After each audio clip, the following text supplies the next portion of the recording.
Hello guys, this is All the Science podcast that describes an interesting aspect of science in 5 minutes or less. I am the guest podcaster for this episode. Today we're going to talk about something extremely chilly, dry ice refrigeration. Before we start, what is refrigeration?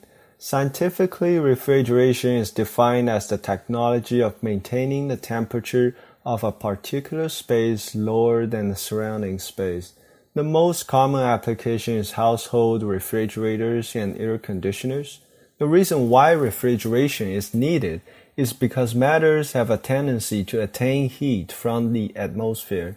It is essential in our daily lives and has enormous impact on agriculture, food storage, industry, and so on. Dry ice is also known as cold ice. It is a solid form of compressed carbon dioxide.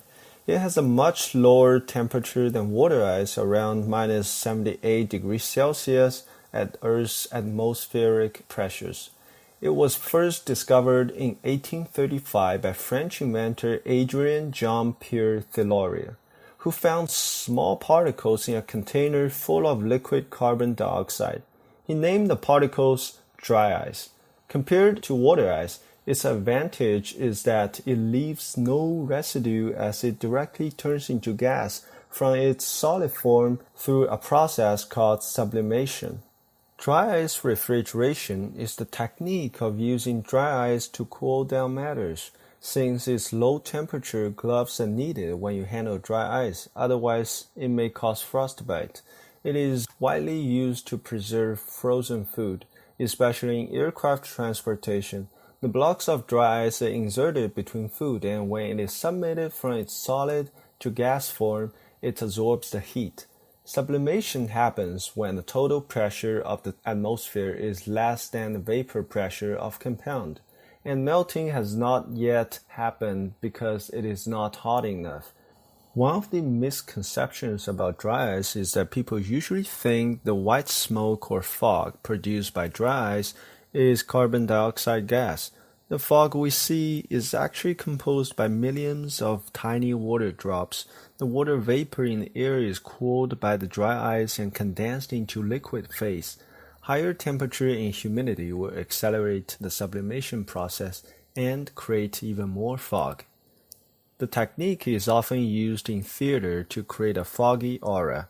In laboratory, you can mix dry ice with acetone, a colorless organic solvent, to create a cooling bath.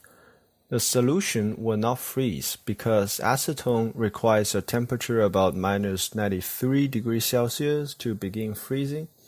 Putting a carrot in the dry ice cooling bath would make carrot extremely fragile. You can smash it with hammer and it will just break like glass. Dry ice refrigeration is one of the non-cyclic refrigeration methods, where dry ice is poured into a contained area and cool down matter by melting themselves. There is also cyclic refrigeration, where the heat is removed from the low temperature area and released to a high temperature space by the internal work, such as electricity or fuel. However, nothing is perfect in this world, and that means not all the energy we input into the refrigeration circle will cool it down. Heat is also produced through the process.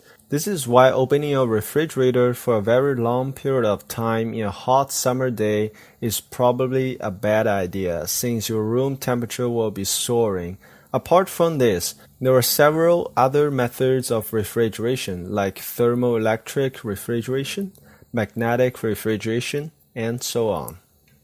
Last but not least, although dry ice has a lot of benefits and is considered generally untoxic, too much carbon dioxide gas in confined area may cause hypercapnia, a condition of abnormal elevated carbon dioxide level in blood. People who are affected by it will feel dizziness, confusion. Over 8% of carbon dioxide in the air can lead to unconsciousness. Well, you can still play with it or even put it into your soft drinks next time if you like. And this is all for today. Thanks for listening to All the Science, and make sure you contact us at allthescience@gmail.com or on Twitter if you would like.